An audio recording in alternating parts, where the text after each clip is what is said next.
আমি সুনামগঞ্জের এক মাহফিলে কোরআনুল কারীমের তেলাওয়াত করতেছিলাম। একজন হিন্দু যুবক, নাম হলো সুভাষ চন্দ্র শীল, হিন্দু যুবক। আমি কোরআন পড়তেছি, সে লাফ দিয়ে স্টেজে চলে আসছে। যখন লাফ দিয়ে স্টেজে উঠে আসছে, এটা হলো 2020 সালের ঘটনা। সুনামগঞ্জের তাহেরপুর বাদাঘাট একটা বাজার আছে, একেবারে ভারতের সীমান্তের কাছে, যেখান থেকে পাথর উঠায়। তো হিন্দু যুবক যখন লাফ দিয়ে স্টেজে চলে এসছে, অনেক মানুষ ওকে দেখে হাসতেছে। তো আমি তেলাওয়াত করতেছি, এই সময় যদি আপনারা 2-4 জন হাসেন, একজন আরেকজনকে খোঁচা মারেন, এটা আমার মাইন্ডে লাগবে না? আমি আশ্চর্য হয়ে গেলাম যে মানুষগুলো এমন করছে কেন, কৌতূহলী হয়ে। তো যখন আমার তেলাওয়াত শেষ হয়ে গেল, পিছন থেকে কয়েকটা যুবক আমাকে বলে, হুজুর, স্টেজে লাফ দিয়ে যে যুবকটা উঠছে কিন্তু মুসলমান নয়, কিন্তু হিন্দু। কি মুসলমান না, সে কি হিন্দু? আমি বললাম, হিন্দু আবার আমাদের মাহফিলে কেন আসবে, আমাদের স্টেজে কেন আসবে? আসলে হয়তো বা দূর থেকে দাঁড়ায় থাকতে পারে, দেখতে পারে, কিন্তু স্টেজে আসার তো কথা না। তো আমি জিজ্ঞেস করলাম, যুবক, তেলাওয়াত শেষ হয়ে গেল, তুমি স্টেজে কেন এসছো? বলে, হুজুর, আমার নাম সুভাষ চন্দ্র শীল, এই বাজারে একটা দোকানে আমি কাজ করি। আমি মোবাইলে গোপনে গোপনে আপনার তেলাওয়াত শুনি, অনেক আলেমদের বয়ান আমি শুনি, কিন্তু যেদিন থেকে শুনেছি যে আপনি আমাদের এলাকায় আসবেন, আমি সিদ্ধান্ত নিয়েছি, হুজুর, আমি আমার ধর্ম ত্যাগ করে আমি ইসলাম ধর্ম গ্রহণ করব। ইসলাম ধর্ম এতই সোজা। ওই যেদিন থেকে ইসলাম ধর্ম গ্রহণ করেছে, সেই দিন থেকে এই পৃথিবীতে যত আর আত্মীয় স্বজন সব পর হয়ে গেছে, সব মুসলিম। একজন বক্তা আছে আব্দুর রহমান জামি, ঠাকুরগাঁয় বাড়ি। তার সাথে আমার কয়েকটা মাহফিলে দেখা। একদিন দেখলাম সে ধর্ম, ইসলাম ধর্ম গ্রহণ করে বাড়ি থেকে চলে আসছে, তাকে ত্যায্য করে দিচ্ছে। তার মাও তার সাথে কথা বলে না, তার বাবা, কেউ কথা বলে না, আত্মীয় স্বজন। সে গ্রামে গেছে মাকে দেখার জন্য। মা তাকে দেখার পরে দূর থেকে কান্না করে, কিন্তু সন্তানের কাছে আসে না। সে ডাক দিয়ে বলে, মা, কাছে আসো। কয়, না, তুই মুসলমান হয়ে গেছিস, তোর কাছে আমি আসবো না। কিন্তু সে তো জানে সে মুসলিম হয়েছে, তার মা কাফের। কাফের হইলে কি হবে? মা তো মাই। ঠিক কেন বলেন? ইসলাম কত মানবতার ধর্ম, চিন্তা করছেন? আপনি কালেমা পড়ে মুসলমান হয়েছেন, তাতে কি হয়েছে? আপনার মা কাফের, আপনার বাবা কাফের, আপনার উপরে আপনার মা বাবার হক আছে। ঠিক কেন বলেন? ওই যুবককে আমি জিজ্ঞেস করলাম, যুবক, তুমি যদি ইসলাম গ্রহণ করো, তোমার মা, তোমার বাবা তোমাকে ত্যায্য পুত্র করে দিবে, সম্পদ থেকে তোমাকে বঞ্চিত করবে।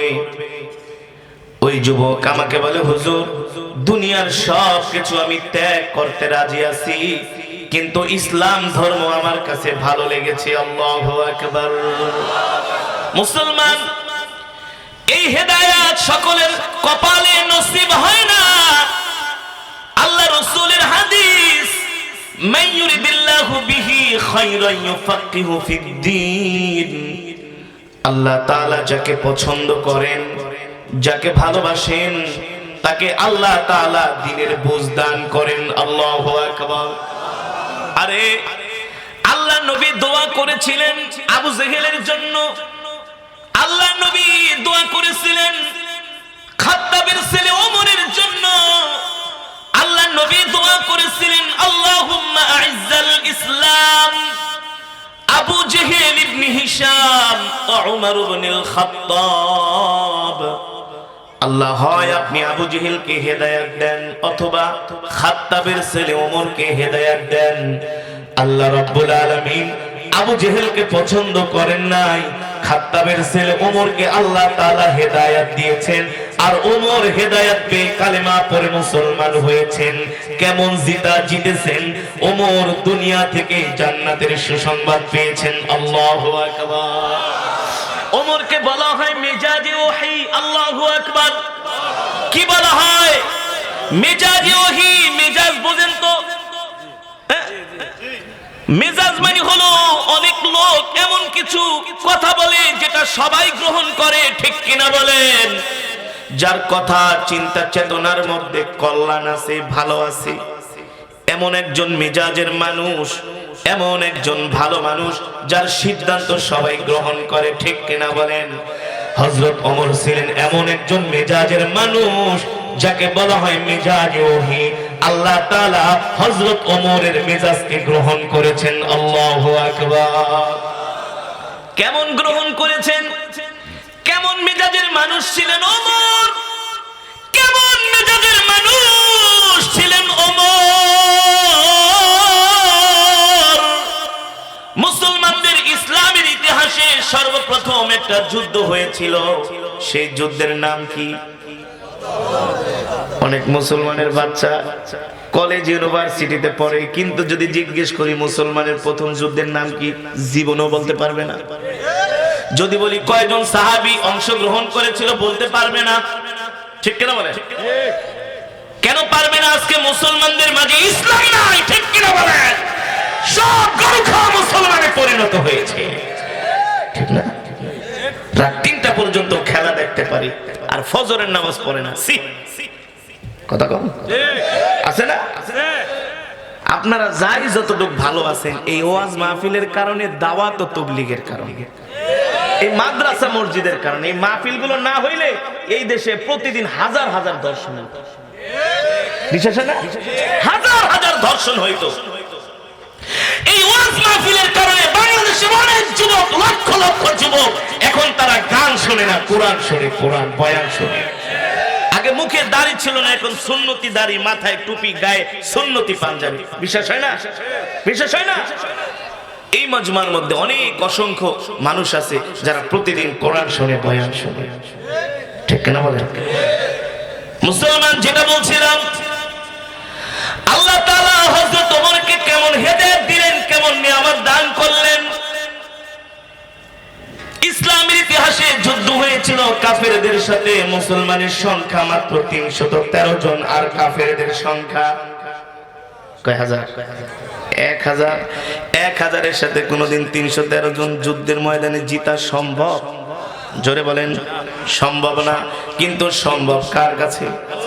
আরো জোরে বলুন, কার কাছে? এই ময়দানে কাফেরদের সাথে মুসলমান লড়াই করলেন। সংক্ষেপে বলতেছি, ১,০০০ কাফের ৩১৩ জনের কাছে পরাস্ত হলেন। ৩১৩ জন বিজয় অর্জন করলেন। আল্লাহু আকবার। ৭০ জন কাফেরকে আল্লাহ নবী বন্দী করলেন। ময়দান থেকে কতজন?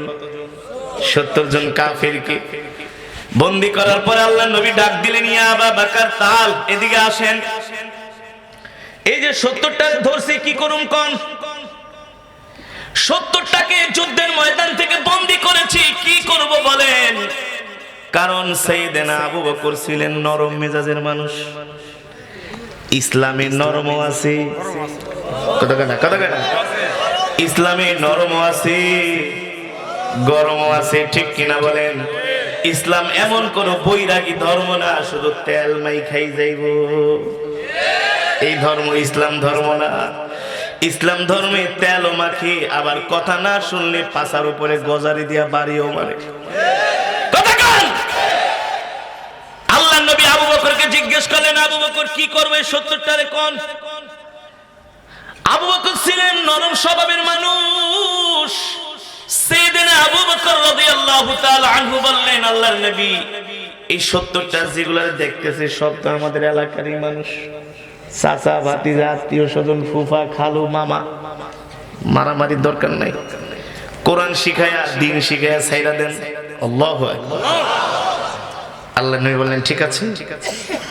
এবার ডাক দিলেন, তাআল ইয়া ওমর ইবনুল খাত্তাব, আপনার সিদ্ধান্ত কি? হযরত ওমর কে, ওগো নবী, আমার সিদ্ধান্ত হইল, এই যে হাতে তরবারিটা দেখতেছেন, ৭০টারে সিরিয়ালে দাঁড় করান। ৭০টারে সিরিয়ালে দাঁড় করান। এই যুগের মানুষ শুনলে কইব হুজুরা জঙ্গি এই ওয়াজ করলে, কিন্তু আল্লাহর নবীর সাহাবীর কথা, ঠিক কি না বলেন? ৭০টারে সিরিয়ালে দাঁড় করান, আর আমারে অর্ডার দেন, আমি তরবারিটা খাট থেকে খুইলা ৭০টার মাথা আমি ফালাই দিব, একটাকেও বাঁচায় রাখবো না। আল্লাহু আকবার। জোরে বলেন আল্লাহু আকবার। নবীজি বলে কি করা যায়, কি করা যায়, কিন্তু নবীজি তো দয়ার সাগর, ঠিক না? রহমাতুল লিল আলামিন, তার তো মায়া বেশি। আল্লাহ তো রহমান রহিম, ঠিক কিনা বলেন? আল্লাহ নবী বলে কারটা গ্রহণ করব, ওমরেরটা নাকি আবু বকরেরটা? আল্লাহ তাআলা জিবরাইলকে পাঠিয়ে দিবেন। জিবরাইল আয়েশা বলতেছেন, ওগো আল্লাহর নবী, আপনার মনে চায় আবু বকরের মতটা গ্রহণ করতে, আবু বকরের মতামতটা আপনার কাছে পছন্দ হয়েছে, ঠিক আছে, ঠিক আছে, আবু বকরের মতামতটাই আপনি গ্রহণ করেন, আল্লাহর নির্দেশ। কিন্তু শুনে রাখেন, আল্লাহর কাছে খাত্তাবের ছেলে ওমরের সিদ্ধান্তটা পছন্দ হয়েছে। আল্লাহু আকবার, আল্লাহু আকবার। মুসলমান ইসলামের নরম আছে নাকি? নরম আছে, গরম আছে। মুসলমান আল্লাহর নবী ওমরের জন্য দোয়া করেছেন, আল্লাহ তাআলা ওমরকে হেদায়েত দিয়েছেন, কিন্তু আবু জেহেলকে আল্লাহ হেদায়েত দেন নাই। নবীজির আরেকজন সবচেয়ে প্রিয় চাচা, নবীজির বাবা ইন্তেকালের পরে যে চাচা সবচেয়ে বেশি নবীজিকে ভালোবেসেছেন, তার নাম কি? কি নাম? আবু তালেব। আবু তালেব নবীজির পিতা ইন্তেকালের পরে সবচেয়ে বেশি চাচা নবীকে ভালোবাসেন। এবার দেখেন, এই আবু তালেবের কাছে আল্লাহ নবী একবার না, দুইবার না, 1000 বার যায় বলছে, চাচা আমি দোজাহানের বাদশা, রহমাতুল লিল আলামিন, আমি জান্নাতে থাকবো আর আপনি জাহান্নামের আগুনে জ্বলবেন, এটা আমি সইতে পারবো না। আম্মুর রাজুলি সিন ও আবি, চাচা বাপের মতো। রাসূলের হাদিস। কার হাদিস? নবীজির হাদিস। আম্মুর রাজুলি সিন ও আবি, চাচা বাপের মতো। চাচা আপনি কালেমা গ্রহণ করেন, আমি জান্নাতে থাকবো, আমার কলিজার টুকরা চাচা জাহান্নামে থাকবে। ছোটবেলায় বাবা মারা যাওয়ার পরে চাচা আপনার শরীরের যখন ঘ্রাণ নিতাম, আমার মনে হয় আমার বাবার ঘ্রাণ আপনার শরীর থেকে পাইতাম। আপনার কণ্ঠ শুনলে আমার বাবার কণ্ঠের কথা মনে পড়তো। আসলে চাচার বাবা, চাচার বাবা একই। বাবা জন্ম দিয়েছেন, চাচা জন্ম দেয় নাই, কিন্তু ব্লাড তো একই, ঠিক কিনা বলেন? বংশ তো একই। চাচা আসলেই বাবার মতো হয়, ভাতিজাকে একেবারে সন্তানের মতো আদর করে, ঠিক কিনা বলেন? কিন্তু চাচা আবু তালিব এর থেকে কোন দিক থেকে কম ছিলেন না। আল্লাহর নবীকে এক মুহূর্ত চাচা আবু তালিব চোখের আড়াল করতেন না, এত ভালোবাসতেন আল্লাহর নবীকে। মক্কার কাফেররা এসে নবীকে হুমকি ধামকি মেরে যেত, নবীকে কোরআনের দাওয়াত দেওয়া বন্ধ করে দেওয়ার জন্য বলে যেত। আর চাচা আবু তালিব বলতো, আবু জেহেল সাবধান, আমি আবু তালিব যতদিন পর্যন্ত বাইচা আছি ততদিন পর্যন্ত তোরা মুহাম্মদের একটা পশমও ছিঁড়তে পারবি না। আল্লাহু আকবার। চাচা আবু তালিব ছিলেন নবীজির জন্য একটা শক্ত খুঁটি। কি ছিলেন? নবীজির জন্য একটা শক্ত খুঁটি ছিলেন। আল্লাহর পয়গম্বরকে চাচা আবু তালিব এমন বলতেন, ভাতিজা তুমি তোমার কাজ চালায়া যাও, তুমি তোমার কাজ চালায়া যাও, আমি আবু তালিব তোমার সাথে আছি, মক্কার কাফিররা তোমার কোনো ক্ষতি করতে পারবে না, যতই ষড়যন্ত্র করুক না কেন আমি আবু তালিব তাদের বিরুদ্ধে লড়ে যাব। কিন্তু এই সমাজে এমন কিছু মুসলমান আছে, মুসলমান হয়েও ইসলামের বিরোধিতা করে, ঠিক না? এই যে ওয়াজ মাহফিল গুলো হয়, ওয়াজ মাহফিলে আসে না, দূর থেকে সমালোচনা করে, ওয়াজ মাহফিল করে ব্যবসা করে। আবার এই যে মাদ্রাসা হয়, দেখবেন দূর থেকে সমালোচনা করে, এটা তো একটা ব্যবসা, আর তুই তো সারাদিন সুদ আর ঘুষ খাস, তোরটা খুব ভালো, ঠিক না বলেন? মুসলমান চাচা আবু তালিব কাফের ছিলেন, মুসলমান ছিলেন না, ছিলেন কাফের। আল্লাহর নবী 1000 বার চাচা আবু তালিবকে বুঝাইতেন, চাচা আপনি কালেমা পড়ে ইসলাম ধর্ম গ্রহণ করেন। আবু তালিব মাঝে মাঝে চুপ থেকে বলতো, ঠিক আছে বাচ্চা যাও, আমি কালেমা পড়ে ইসলাম ধর্ম গ্রহণ করব। এই কথাগুলো কেন বলতেছি, আগে ভালো করে কথাটা শোনেন। আল্লাহ কত নিয়ামত আমাদেরকে দান করছেন, এটা তো বুঝতেছেন না? কত নিয়ামত আল্লাহ আমাদেরকে দিয়েছেন বিনা দরখাস্তে, বিনা চাওয়াতে আল্লাহ এত নিয়ামত আমাদেরকে দিয়েছে, নইলে তো জাহান্নামের আগুন ছাড়া আমাদের উপায় ছিল না, ঠিক কিনা বলেন? এখন কালে আমরা মুসলমান হয়েছি, জাহান্নামের শাস্তি কিছুটা সময় ভোগ করার পরে আল্লাহ প্রত্যেকটা ঈমানদারকে জান্নাত দিবেই দিবে। আল্লাহু আকবার। কিন্তু যারা কাফের তাদের কপালে কোনোদিন জান্নাত, ফি নারি জাহান্নাম খালিদিনা ফিহা আবাদা, তারা কোনোদিন জাহান্নাম থেকে বের হতে পারবে না, ঠিক কিনা বলে? চাচা আবু তালিব আল্লাহর নবীকে এত ভালোবাসতেন, নবীজি চাইতেন না তার চাচা জাহান্নামের আগুনে জ্বলুক। আর কেন জাহান্নামের আগুনে জ্বলবে? এর কারণ হলো যতই ইসলামের পক্ষে কাজ করুন না কেন, আবু তালিবের তো আল্লাহর প্রতি ঈমান ছিল না, ঠিক কিনা বলেন? ঈমান ছিল না। আল্লাহ নবী জানতেন চাচা মরে যাওয়ার সাথে সাথে জাহান্নামের আগুনে জ্বলতে হবে। এই কারণে আল্লাহ নবী বারবার যায় বলতেন চাচা কালেমা পড়া মুসলমান হন। আবু তালিব বলতো ঠিক আছে ভাতিজা, আমি আগামীকাল মুসলমান হয়ে যাব। নবীজি অনেক খুশি হইতেন যখন এই যে আবু জেহেল হারামজাদাটা আছে না, ওইটার সাথে যখন দেখা হইতো, তখন আবু তালিবের বলতো গুরু আপনি আমগো বড় নেতা, আপনি যদি মোহাম্মদের কথা শুনে যদি আপনি মুসলমান হয়ে যান তাহলে কি মান সম্মান থাকবে? আমরা ছোট নেতারা কোথায় যাব বলেন? আরে এটা করেন না, মোহাম্মদের তালে পড়েন না, আপনি আর ধর্ম গ্রহণ করার দরকার। আবার 2 দিন পরে আয়েশা চাচা আবু তালিবের মোড় ঘুরে দিত, বলতো ভাতিজা তোমার পক্ষে আছি, তুমি তোমার কাজ করো। দেখবেন কিছু মানুষ আছে, আয়েশা বলে বাবা তুমি ওয়াজ মাহফিল করো, কিন্তু আমি ওয়াজ মাহফিলে যাই না। ঢাকা শহরে আমি একটা নেতাকে দাওয়াত দিতে গেছিলাম ওয়াজ মাহফিলে। আমার কে হুজুর আপনাকে ভালোবাসি কিন্তু আমি কোনো মাহফিলে, তা কই যান? কই যান?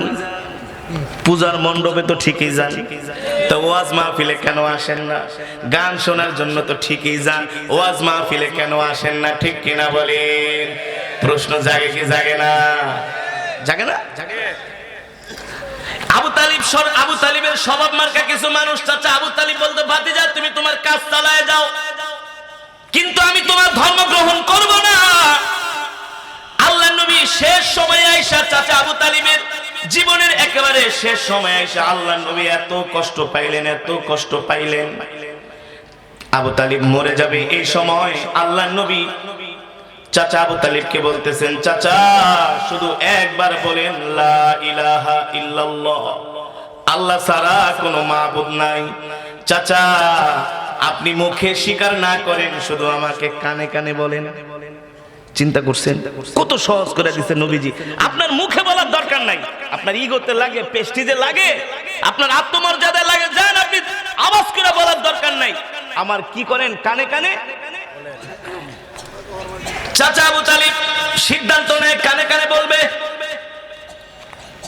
সামনে থেকে আবু জেহেল বলে আবু তালিব এই কাজ ভুলেও করেন না, মানে নিজে তো গেছে গেছে জাহান্নামে, আবু তালিবরও নিয়ে যাবে।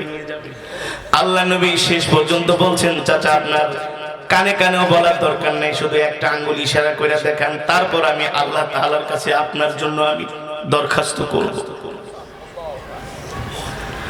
আবু তালিব ইন্তেকালের সময় নবীজি মনে করেছিলেন ইশারাও তিনি আল্লাহর প্রতি ঈমান আনবেন। যখন তিনি ঈমান একেবারে আনেনই না, আল্লাহ নবী এতটা পেরেশান হয়ে গেলেন। রাত্রবেলা আল্লাহ নবী তাহাজ্জুদের নামাজ পড়ে সিজদায় যেয়ে কান্না করতেছেন, আল্লাহ ছোটবেলায় বাবা দেখি নাই, চাচা বাবার আদর দিয়া মানুষ করছি, আজকে চাচার ইন্তেকাল হয়ে গেলে জাহান্নামী হয়ে যাবে, আমি সহ্য করতে পারি না। আল্লাহ আল্লাহ আপনি আমার চাচাকে হেদায়েত দান করেন। আল্লাহ নবীর এই আর্তনাদ চোখের পানি দেখে আরশের মালিক সহ্য করতে পারলেন না। আল্লাহ তাআলা জিবরাইলকে পাঠাইলেন, ও জিবরাইল আমি তো দেখতেছি আমার হাবিব তার চাচাকে কেমন করে দ্বীনের দাওয়াত দিতেছে, কত কষ্ট করতেছে, কত মেহনত করতেছে। আবু তালিব দ্বীনের দাওয়াত গ্রহণ করে না, কালেমা পড়ে না, আমার প্রতি ঈমান আনে না। তুমি আমার হাবিবকে যা বইলা দাও জিবরাইল, আমার হাবিব যাতে কষ্ট না পায়, পেরেশান না হয়। আমার হাবিবের দায়িত্ব না কোনো মানুষকে হেদায়েত দেওয়া, আমার হাবিব কোনো মানুষকে হেদায়েত দিতে পারবে না, একমাত্র হেদায়েতের মালিক হলাম আমি আল্লাহ। আল্লাহু আকবার। হেদায়েতের মালিক কে? আরো জোরে বলেন কে? আবু তালিব হেদায়েত পায় নাই, মুসলমান হইতে পারে নাই, কিন্তু আমরা বিনা দরখাস্তে আল্লাহ আমাদেরকে মুসলমান বানিয়েছেন। এমন এক নবীর উম্মত বানাইছেন যেই নবী হলেন সাইয়্যিদুল মুরসালিন। ঠিক কিনা বলেন? সমস্ত নবীদের সরদার খাতামুন নবীন। আমার নবীর পরে আর কোন নবী আসবে না। ঠিক কিনা বলেন? জান্নাতের চাবি থাকবে আমার নবীর হাতে। আল্লাহ রাব্বুল আলামিন ডাক দিয়া বলেন, হাবিব আপনি আমার এমন এক হাবিব, আপনি আমার এমন এক বন্ধু। আমি দুনিয়াতে যত পয়গম্বর পাঠাইছি, কাউর আমি উপাধি দিয়েছি আদম সফিউল্লাহ, কাউকে উপাধি দিয়েছি ইব্রাহিম খলিলুল্লাহ, কাউকে উপাধি দিয়েছি মুসা কালিমুল্লাহ। আমি আল্লাহ আপনার উপাধি দিয়েছি হাবিবুল্লাহ। আপনি আমার বন্ধু, আমি আল্লাহ আগ বাড়ায় আপনার সাথে বন্ধুত্ব করেছি। আল্লাহু আকবার। নবী আপনার সুপারিশ ছাড়া কেউ জান্নাতে যেতে পারবে না। আল্লাহু আকবার। আমি আল্লাহ যে হাসরের মাঠ কায়েম করব, এই হাসরের মাঠ হবে আপনার আর আমার, আর কোন নবী না। আপনার আর আমার হবে। আল্লাহু আকবার। সেই নবীর উম্মত আল্লাহ আমাদেরকে বিনা দরখাস্তে বানাইছেন। খুশি নাকি বেজার? একবারে তো কোনোদিন চিন্তা করলেন না? মনে করেন বাপ দাদার পৈতৃক সম্পত্তির মতো মুসলমান হয়ে গেছে। আরে কত কাফের অমুসলিমরা মুসলমান হওয়ার কারণে ঘর ছাড়তে হয়, বাড়ি ছাড়তে হয়। ঠিক কিনা বলেন? পরিবার পরিজন ছাড়তে হয়। এমনও অমুসলিম আছে যারা মুসলমান ধর্ম গ্রহণ করার কারণে বাপ দাদার সম্পত্তি থেকে আজকে তাদেরকে বঞ্চিত করা হয়েছে। আজকে তারা এমনও কষ্ট করতেছে, ছোট ছোট কাজ করে করে তারা তাদের জীবিকা নির্বাহ করে। ঠিক কিনা বলে? অভাব নাই, অভাব নাই। আমি যে এলাকায় থাকি, তিনজন ছেলে, বাড়ি চট্টগ্রাম খাগড়াছড়িতে, বৌদ্ধ। ওরা ছিল কি? বৌদ্ধ উপজাতি। তিনটা ছেলে একসাথে ওরা কালেমা পড়ে মুসলমান হয়েছে। রমজান মাসে একদিন আমি আতর কিনতে গেছি, আল্লাহর কোরআন সাক্ষী। রমজান মাসে আমি আতর কিনতে গেছি, কিন্তু ওদের চেহারাগুলো দেখলে মনে হয় যে মালয়েশিয়ান ইন্দোনেশিয়ান চেহারা, কারণ উপজাতিগত চেহারাই তো এমন। ওরা আমার চিটাঙ্গা ভাষায় কথা বলে, কক্সবাজারের ভাষায়। হুজুর আমরা তো আপনার অনেক ভক্ত, আপনার কোরআন তেলাওয়াত শুনি। আমি জিজ্ঞেস করলাম যে তোমাদের চেহারা দেখে তো মনে হয় না তোমরা বাঙালি। হাইসাকে হুজুর ঠিকই, আমরা বাঙালি না, আমরা বৌদ্ধ ধর্মের অনুসারী। আমাদের বাড়ি হলো কক্সবাজার, খাগড়াছড়ি, চিটাগং খাগড়াছড়িতে। তো তোমরা বলো হুজুর আমরা এই তিন ভাই একসাথে কালেমা পড়ে মুসলমান হয়েছি। হুজুর আমরা কালেমা পড়ে মুসলমান হওয়ার পরে দাওয়াত ও তাবলীগের বাইরে গেছি, আল্লাহর রহমতে আমরা তিন ভাই এক সাল দিছি। এখন আমরা, আমাদের তো হুজুর ভোটার আইডি নেই। কি নাই? আমাদের তো ভোটার আইডি নাই। আমরা তো এখন মুসলমান হইছি, কিন্তু আগে তো আমরা অন্য ধর্মের ছিলাম। কিন্তু এখন তো মুসলমান হিসাবে যদি আমরা কিছু করতে যাই তাহলে ভোটার আইডি লাগবে না। হুজুর কোনো কাজ আমরা করতে পারতেছি না, সরকারি কোনো জায়গায় কোনো কাজ করতে পারতেছি না। এমনকি সরকারি কোনো কাজের জন্য আমরা অ্যাপ্লাই করব, আমাদের তো ন্যাশনাল আইডি নেই, ভোটার আইডি নেই। বিদেশ যাব সেটাও করতে পারতেছি না, ভালো কিছু করতে পারতেছি না। তো আমরা তিন ভাই একটা সিদ্ধান্ত নিলাম যে আমরা আতরের ব্যবসা করব। বিশ্বাস করেন কথাবার্তা মানে এত নম্র, এত ভদ্র, মানে সাহাবীদের তাদের কথা শুনলে মনে হয় সাহাবীদের সাথে চলতেছে। আল্লাহু আকবার। এত নম্র ভদ্র, কথায় কথায় সুবহানাল্লাহ। ভাই কেমন করে চলেন? হুজুর আলহামদুলিল্লাহ, খুব আল্লাহ ভালো চালাইতেছেন। তো রমজান মাসে কিভাবে ইফতার করেন?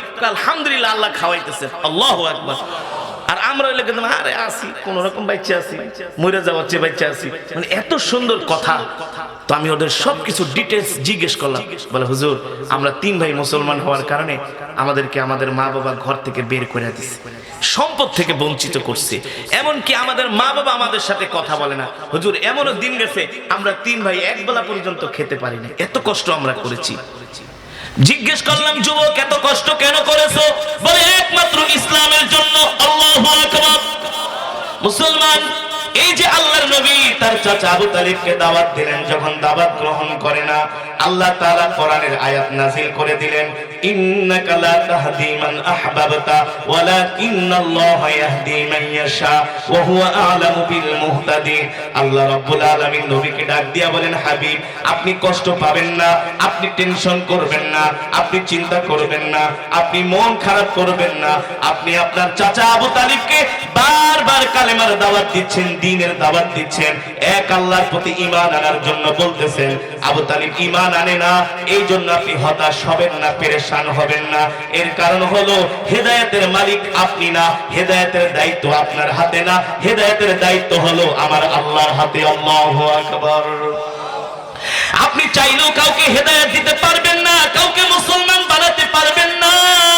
আপনার কাজ হলো দাওয়াত দেওয়া, আপনার কাজ হলো মানুষকে বোঝানো, আর হেদায়েতের মালিক হলাম আমি আল্লাহ। ঠিক কিনা বলেন? এই আয়াতটা যখন নাজিল হলো, রাসূলের প্রিয় সাহাবী সালমান ফারসি, নাম শুনছেন? যার বয়স হয়েছিল 250 বছর। সুবহানাল্লাহ। সাহাবীদের মধ্যে যিনি সবচেয়ে বয়স্ক ছিলেন, সবচেয়ে বেশি বয়স পেয়েছেন। কত বছর? কত বছর? 250 বছর বয়স। বাড়ি কিন্তু তার মক্কায়ও না, মদিনায়ও না, তার বাড়ি হলো পারস্যে। এই কারণে তার নাম ফারসি। রোম পারস্যদেরকে আগে ফারসি বলা হতো। তার বাড়ি হলো সেই পারস্যে, রোম পারস্যে। এই আয়াত নাজিল হওয়ার পরে ফজরের নামাজ পড়ে সালমান ফারসি আল্লাহর নবীর সামনে এসে বলল, ওগো নবীজি, আজকে রাতে আমি সবচেয়ে বেশি খুশি হয়েছি। নবীজি বলে, সালমান তুমি কেন বেশি খুশি হয়েছো? বলো, গো আল্লাহর নবী, আজকে রাতে আল্লাহ তাআলা আপনার উপরে একটা আয়াত নাজিল করছে, এই কারণে আমি সবচেয়ে বেশি খুশি হয়েছি। নবীজি বলেন, কোন আয়াত? তুমি আমাকে পড়ে শোনাও। আল্লাহ নবী তো জানে, তারপরে বলে, তুমি পড়ে শোনাও। সালমান ফারসি বলেন, ইন্নাকা লা তাহদি মান আহবাবতা ওয়ালাকিন্নাল্লাহা ইয়াহদি মান ইয়াশা ওয়া হুয়া আ'লামু বিল মুহতাদিন। ওগো আল্লাহর নবী, আল্লাহ তাআলা আপনার হাতে হেদায়েতের দায়িত্ব দেয় নাই, এই কারণে আমি সবচেয়ে খুশি হয়েছি। কথাটা কেমন না? নবীজির প্রিয় সাহাবী বলতেছে, মনে করেন এই ইমাম সাহেবকে আমি অনেক ভালোবাসি। আমি বলি, ভাই আপনার হাতে কমিটি মাদ্রাসার কোনো দায়িত্ব দেয় নাই, এই কারণে আমি খুশি হয়েছি। তাহলে হ্যাঁ, একটু কষ্ট পাবে কি পাবে না? যে মিয়া আপনি আমার আপন মানুষ, একটু দায়িত্ব ঠাইত্ব থাকলে আমি আর একটু বেশি ক্ষমতা খাটাইতে পারতাম। আপনি আমার আপন মানুষে আমি, আপনি আমার এমন ক্ষতি করতেছেন। কথা কন, উদাহরণ বুঝছেন তো? আল্লাহ নবী বলতেছেন, আপনার হাতে আল্লাহ হেদায়েতের দায়িত্ব দেয় না, এই কারণে আমি সালমান খুশি হয়েছি। নবীজি ডাক দিয়ে কয়, কারণ কি এত খুশি হওয়ার? বলে, নবীজি, আপনার হাতে যদি আল্লাহ হেদায়েতের দায়িত্ব দিত, আপনি আপনার চাচা আবু তালিব রে এত বুঝাইছেন, এত বুঝানো লাগতো না। আপনার হাতে হেদায়েতের দায়িত্ব থাকলে আপনি প্রথমেই তাকে হেদায়েত দিয়ে মুসলমান বানায় দিতেন। ঠিক কিনা বলেন? তারপরে মক্কায় যত কাফের আছে সবাইকে আপনি হেদায়েত দিয়ে মুসলমান বানায় দিতেন। আল্লাহু আকবার। এইভাবে করে হেদায়েত দিতে দিতে আমি সালমান রোম পারস্য থেকে কবে হেদায়েত পাইতাম তার কোনো ঠিক ঠিকানা ছিল না। ঠিক কিনা বলেন? আগে আপনি মক্কার সব কাফেরদেরকে হেদায়েত দিতেন, তারপরে হেদায়েত দিতে দিতে দিতে দিতে কবে যে আমি রোম পারস্য থেকে সালমান হেদায়েত পাইতাম তার কোনো ঠিক ঠিকানা ছিল না। কারণ আমি ছিলাম একজন মূর্তি পূজক। আমি একটানা 120 বছর, একটানা আমি 120 বছর আমি 3টা ধর্ম পালন করেছি। এক নম্বরে আমি হিন্দু ধর্ম মূর্তি পূজা করেছি। মূর্তি পূজা আমি 40 বছর পর্যন্ত আমি হিন্দু ধর্ম মূর্তি পূজা আমি করেছি। 40 বছর পর্যন্ত আমি কোনো শান্তি পাই নাই। কারণ আমি চেয়েছিলাম এই পৃথিবীর জমিনে সবচেয়ে সত্য ধর্ম কোনটা। 40 বছর পরে আমি আবার 40 বছর ইহুদিদের ধর্ম পালন করেছি। 40 বছর ইহুদিদের ধর্ম পালন করে আমি শান্তি পাই নাই। 80টা বছর আমার জীবন থেকে চলে গেছে। তারপরে আমি 40 বছর খ্রিস্টানদের ধর্ম পালন করেছি। এই 40 বছর খ্রিস্টানদের ধর্ম পালন করে আমি শান্তি পাই নাই। আমার জীবন থেকে 120 বছর কেটে গেছে। 120 বছরে আমি শান্তি পাই নাই। আমি শুধু খুঁজতেছিলাম এই পৃথিবীর জমিনে শান্তির ধর্ম কোনটা আছে, মুক্তির ধর্ম কোনটা আছে, সত্য ধর্ম কোনটা আছে। এই ধর্ম তালাশ করার কারণে তালাশ করতে যায় আমি রোম পারস্য থেকে মক্কায় মদিনায় চলে এসেছি। আল্লাহু আকবার। সালমান ফারসির বয়স ছিল 250 বছর। 250 বছরের মধ্যে তিনি 120 বছর 3টা ধর্ম পালন করছে। কয়টা ধর্ম? 40 40 3 40 কত হয়? সালমান ফারসি বলে, আমি শান্তি পাই নাই। আমার মনের তামান্না ছিল সত্য ধর্ম কোনটা। একদিন আমি দেখি খ্রিস্টানের পাদ্রীরা বৈশা বৈশা তারা বাইবেল পড়তেছে, ইনজিল পড়তেছে। আমি খ্রিস্টান পাদ্রীর কাছে গেলাম। খ্রিস্টান পাদ্রী আমাকে খুব ভালোবাসতো। আমি জিজ্ঞেস করলাম, সত্যি করে বলেন, আপনি খ্রিস্টানদের ধর্মগুরু, এই পৃথিবীর জমিনে সত্য কোন ধর্ম আছে কিনা? কারণ সে তো 80 বছর দুই ধর্ম দেখে আসছে, কথা বলেন না? এখানে তো তাকে ভুলভাল বোঝানোর কিছুই নাই। এখন তো তিনি খ্রিস্টান ধর্ম পালন করতেছেন, বলতেছে শোনেন 80 বছর দুইটা ধর্ম পালন করছি, আসলে শান্তি শান্তি চাই। শান্তি কিসের মধ্যে?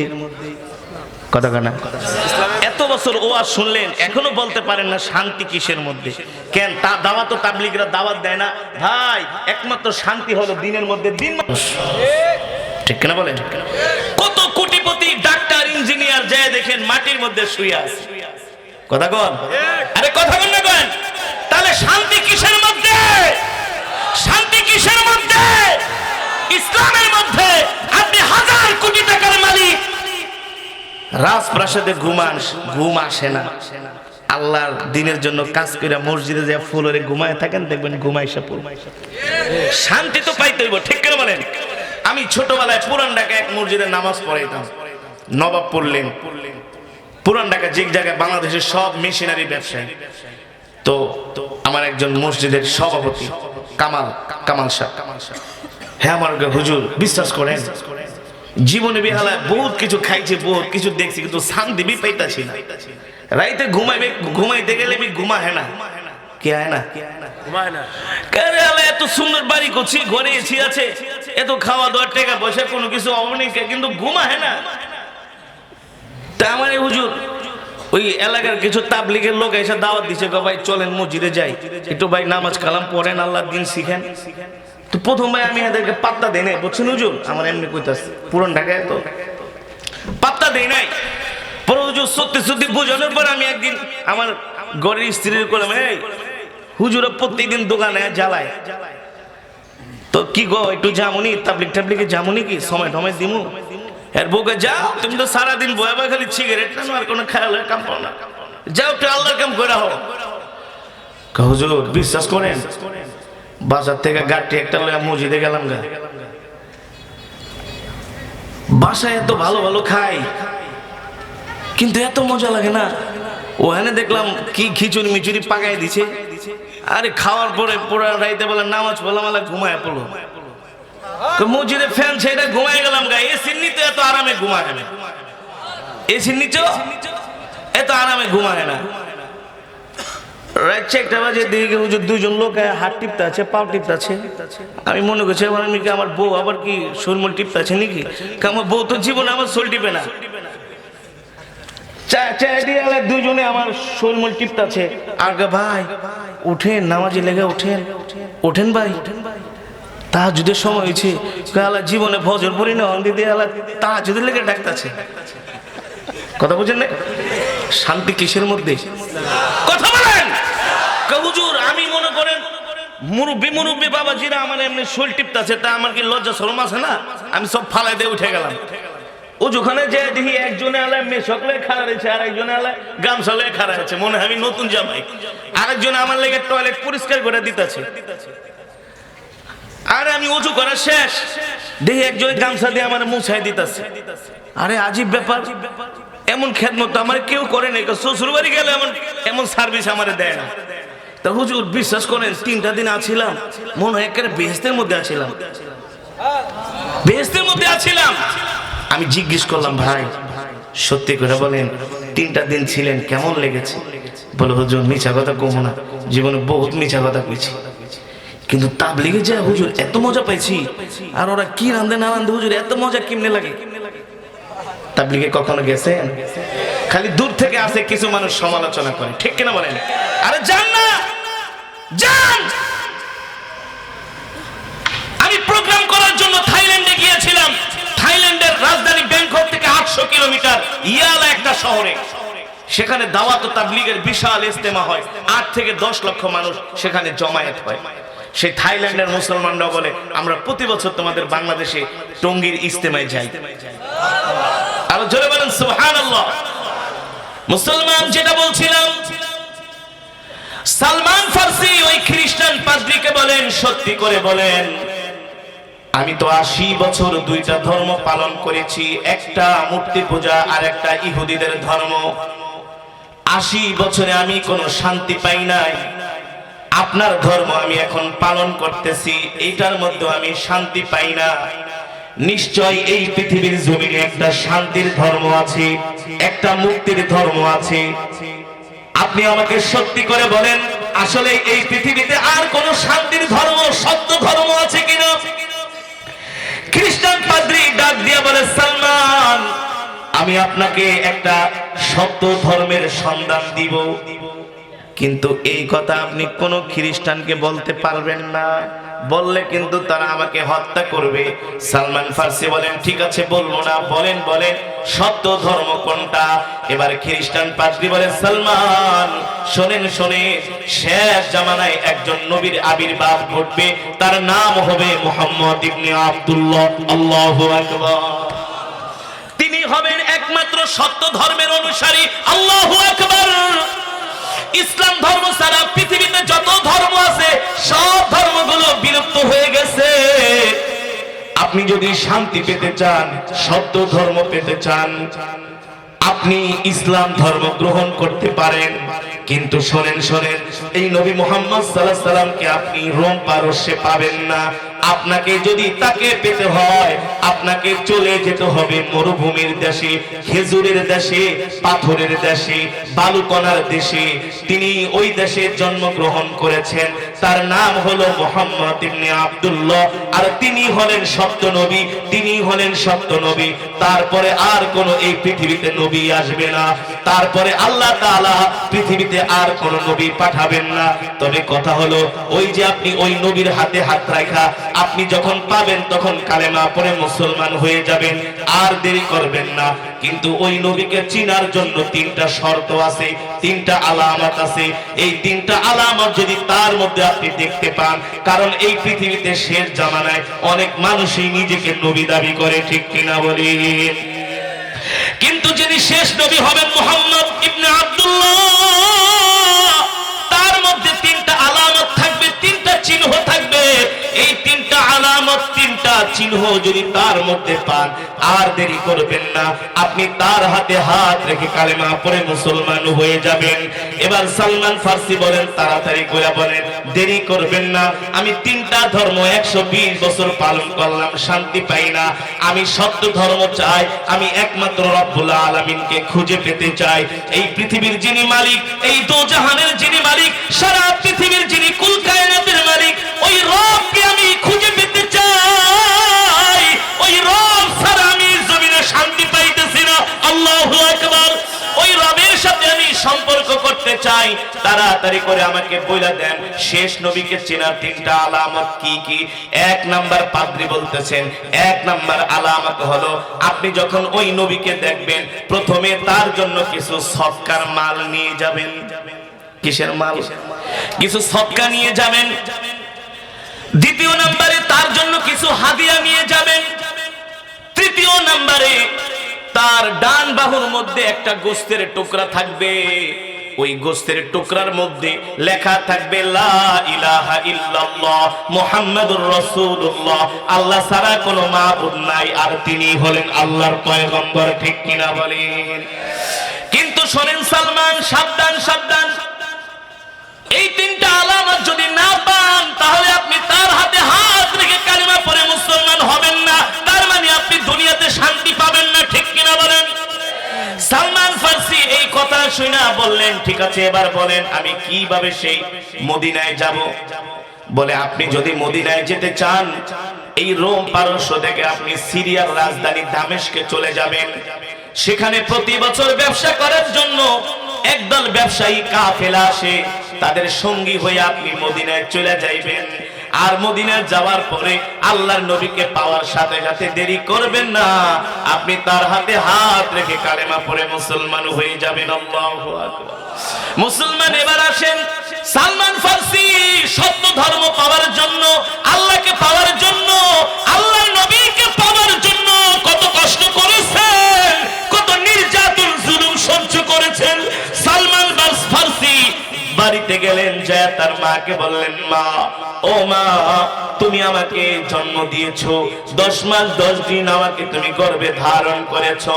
মা, তোমাকে আমি ভালোবাসি, তবে আজকে একটা সত্য কথা বলি মা, তুমি যেই ধর্মে দীক্ষিত, আমি তোমার ধর্ম 40 বছর পালন করেছি, ইহুদি ধর্ম 40 বছর পালন করেছি, খ্রিস্টান ধর্ম 40 বছর পালন করেছি, 120 বছর জীবন থেকে চলে গেছে মা, আমি কোনো শান্তি পাই নাই, আমার মধ্যে শান্তি আসে না। কিন্তু আমি জানি এই পৃথিবী সৃষ্টি করেছেন একজন, তার নাম হলেন আল্লাহ রাব্বুল আলামিন। ঠিক কিনা বলি? আমি সেই রবকে খুঁজে পেতে চাই, আমি তার নবী মুহাম্মদ সাল্লাল্লাহু আলাইহি সাল্লামকে খুঁজে পেতে চাই। মা, আমি আর রোম পারস্যে থাকবো না, আমি মদিনায় চলে যাব। সালমান ফার্সির মা ডাক দিয়া বলে, বাবা রে, এই কথা তুই কেমনে বলস? আমি মা তোকে 10 মাস 10 দিন গর্ভে ধারণ করে লালন করেছি, এত কষ্ট করে আমি তোকে বড় করেছি, তুই আমার আদরের সন্তান, তুই আমাকে ছেড়ে মদিনায় চলে যাবি, কিভাবে থাকতে পারবি রে বাবা?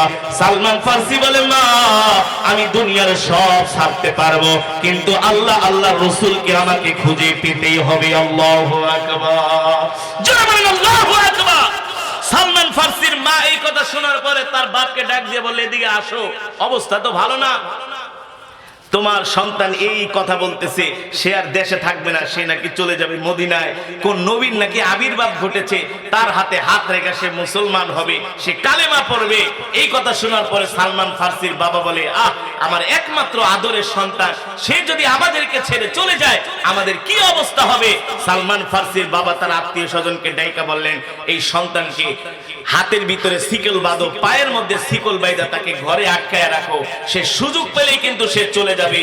এইভাবে করে সালমান ফার্সিকে তার মা তার বাবা হাতে পায়ে শিকল বেঁধে ঘরের মধ্যে বছরের পর বছর আটকায় রাখছে, যাতে সন্তান ঘর থেকে বের হতে না পারে।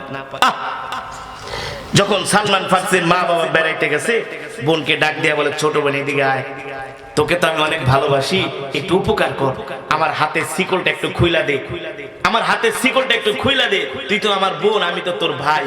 তো ভাই বোনের মাঝে কিন্তু একটা মধুর সম্পর্ক। মা বাবা বাড়িতে নাই, বোনে কি করছে, শিকলটা খুইলা দিছে, দেখে যে ভাইয়ের শরীরে দাগ পড়ে গেছে, পায়ে দাগ পড়ে গেছে। এই দৃশ্য দেখা বোন আর সহ্য করতে পারে না, কান্না করে দিছে যে, ভাই রে, তুমি কোন নবীর জন্য এমন পাগল হইছো যে মা ছাড়তে চাও, বাবা ছাড়তে চাও, দেশ ছাড়তে চাও, ভাই বোন ছাড়তে চাও? সালমান ফার্সি বলে, বোন রে, যে নবীর জন্য পাগল হয়েছি, ওই নবীকে না পাওয়া পর্যন্ত আমি সালমান কোনোদিন শান্তি পাবো না, কোনোদিন সুখে থাকতে পারবো না। এই কথা বলে বোনকে বলে, বোন, মাকে আমার কথা বলিস, মা যেন আমাকে ক্ষমা করে দেয়, সেই নবীকে পাওয়ার জন্য আমি এখনই রওনা দিব সেই মদিনায়। সালমান ফার্সি ঘর থেকে কিছু অর্থ করে নিয়ে তিনি রোম পারস্য থেকে যাত্রা করে কষ্ট দিন রাত সফর করে করে, হাদিস শরীফের মধ্যে বিশাল বর্ণনা আসছে। এই ঘটনা যখন সালমান ফার্সি সাহাবীদেরকে শোনাইতেছেন, মাঝে মাঝে সাহাবীরা ডাক দিয়ে বলতো, সালমান, তুমি যে হিজরত কইরা সেই পারস্য থেকে মদিনায় আসছো, এই ঘটনাটা একটু আমাদেরকে শোনাও। যখন সালমান ফার্সি এই ঘটনা শোনাইতো, কারণ ওই সময় তো আধুনিক রাস্তাঘাট ছিল না, বিমান ছিল না, প্রাইভেট কার ছিল না, দিনের পর দিন, রাতের পর রাত উটের পিঠে চড়ে, ঘোড়ার পিঠে চড়ে হাজার হাজার কিলোমিটার মরুভূমি পাড়ি দিতে হয়েছে। ঠিক কিনা বলেন? খাবার ছিল না, পানি ছিল না। এবার চিন্তা করেন কি অবস্থাটা হয়েছে।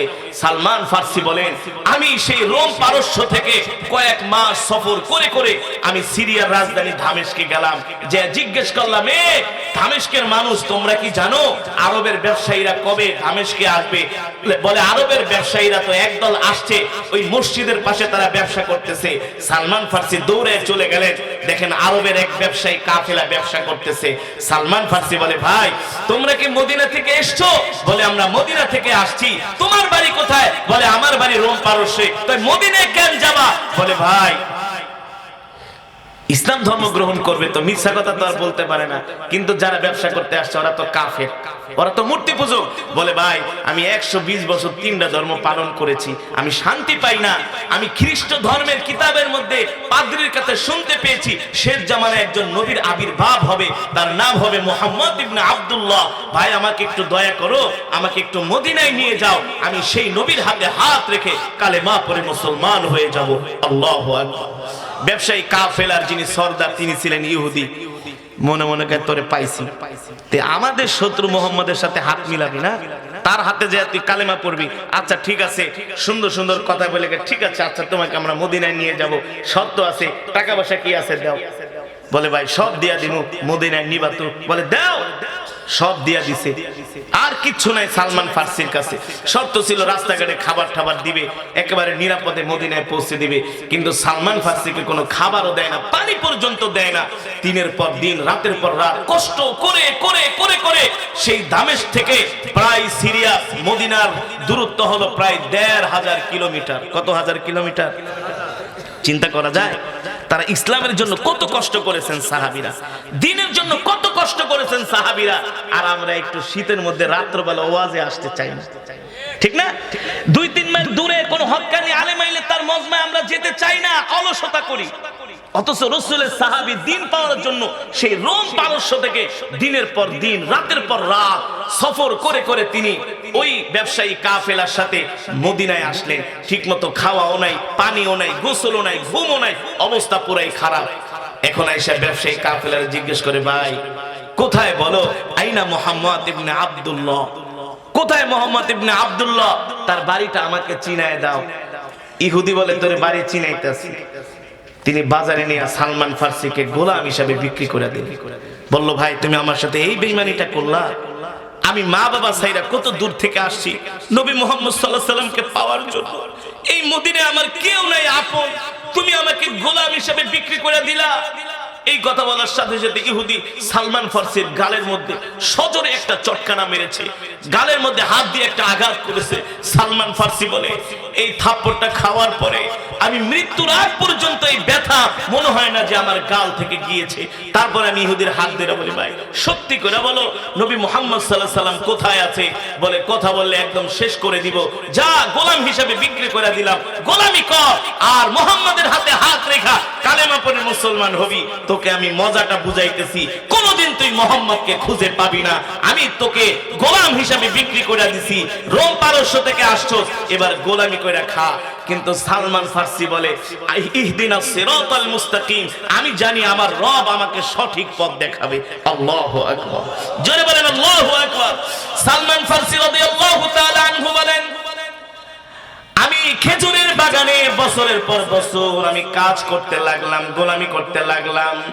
হঠাৎ করে একদিন শুনি একজন ইহুদি দৌড়ায় খেজুরের বাগানে এসে আমার মালিককে বলতেছে, এ মদিনার বাসীরা আমাদের কপাল পুড়ে গেছে, এ মক্কার অধিবাসীরা আরবের মানুষরা আমাদের কপাল পুড়ে গেছে।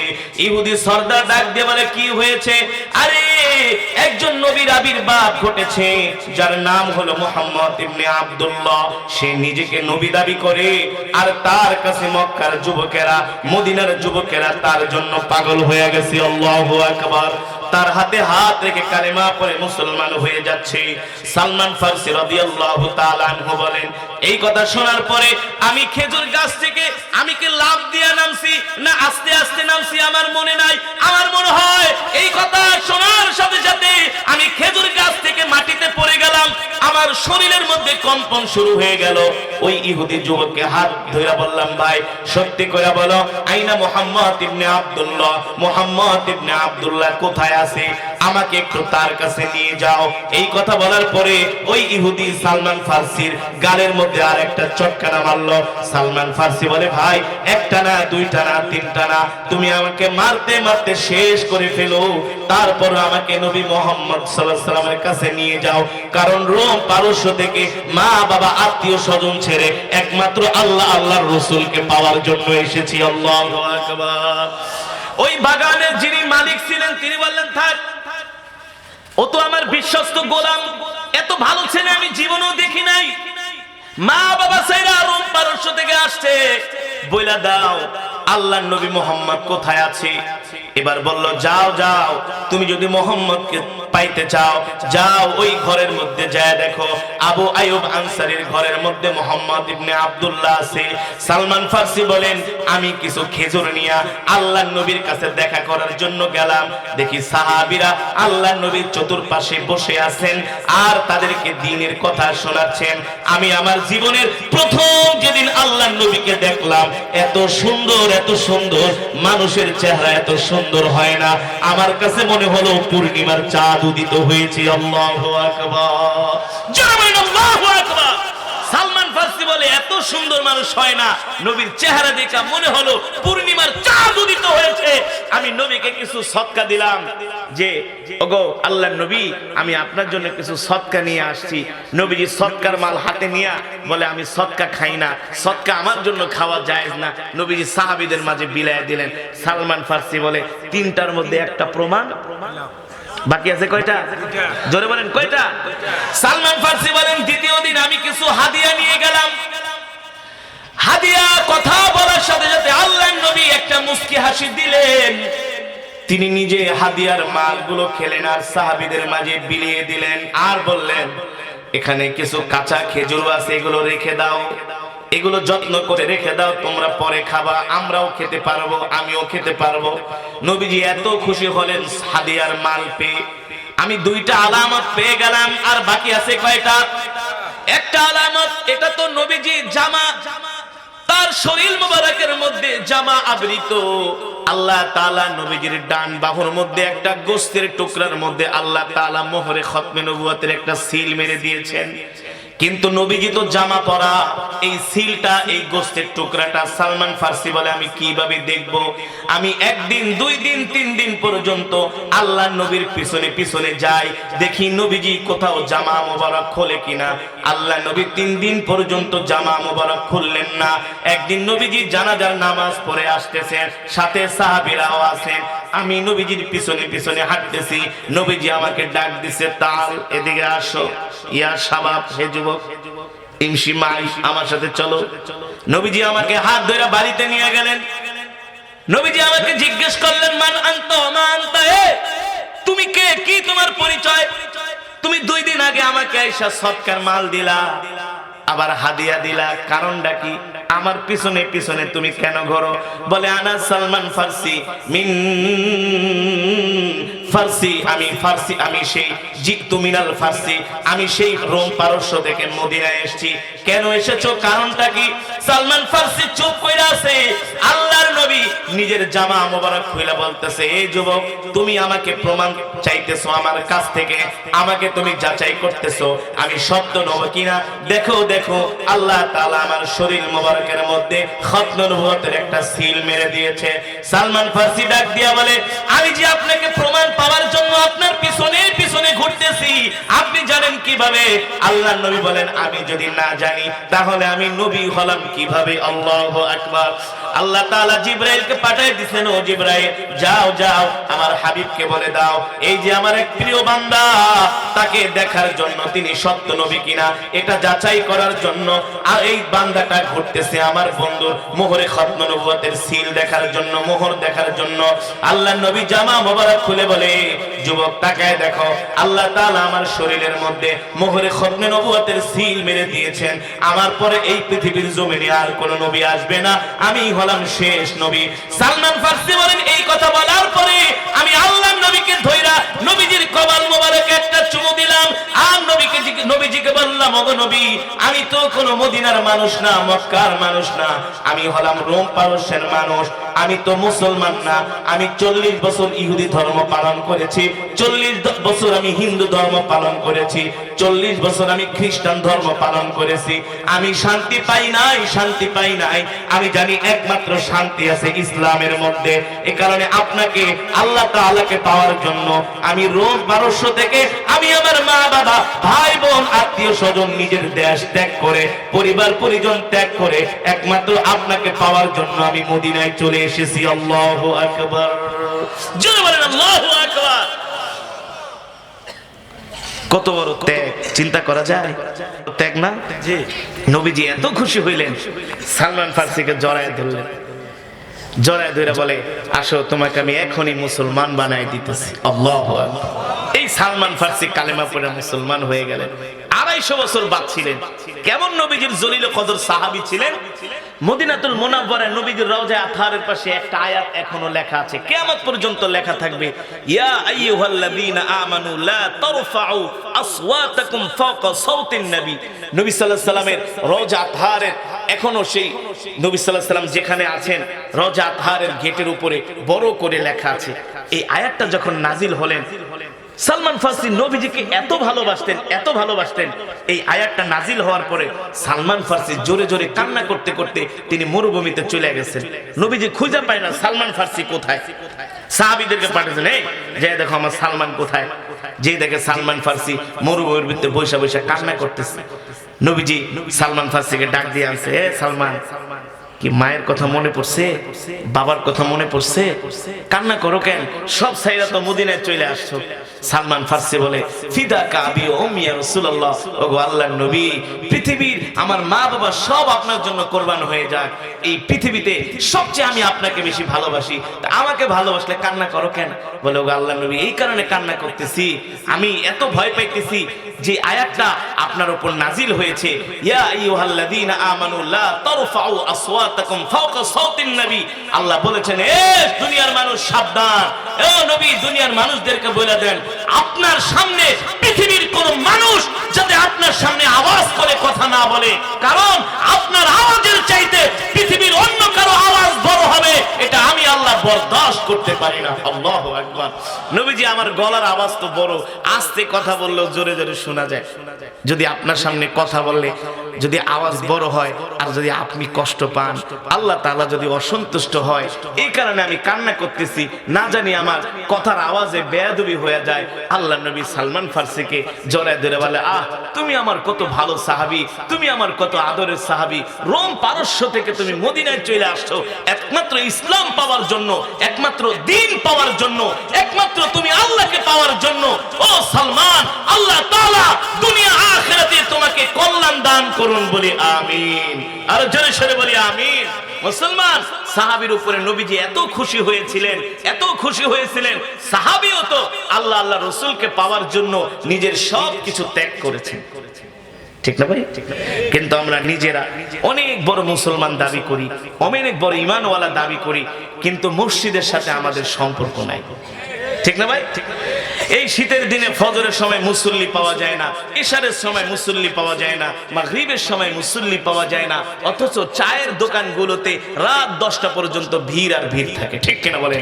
এই কারণে আজকের মাহফিল থেকে আপনাদেরকে উদাত্ত আহ্বান জানাবো, ভাই, শুধু মুসলমান দাবি করলে মুসলমান হওয়া যায় না, মুসলমানের মুসলমানিত্ব হতে হয়, আর মুসলমানের মুসলমানিত্ব হতে হলে ইসলাম মানতে হবে, 5 ওয়াক্ত নামাজ পড়তে হবে, মিথ্যা কথা বলা যাবে না, হারাম খাওয়া যাবে না।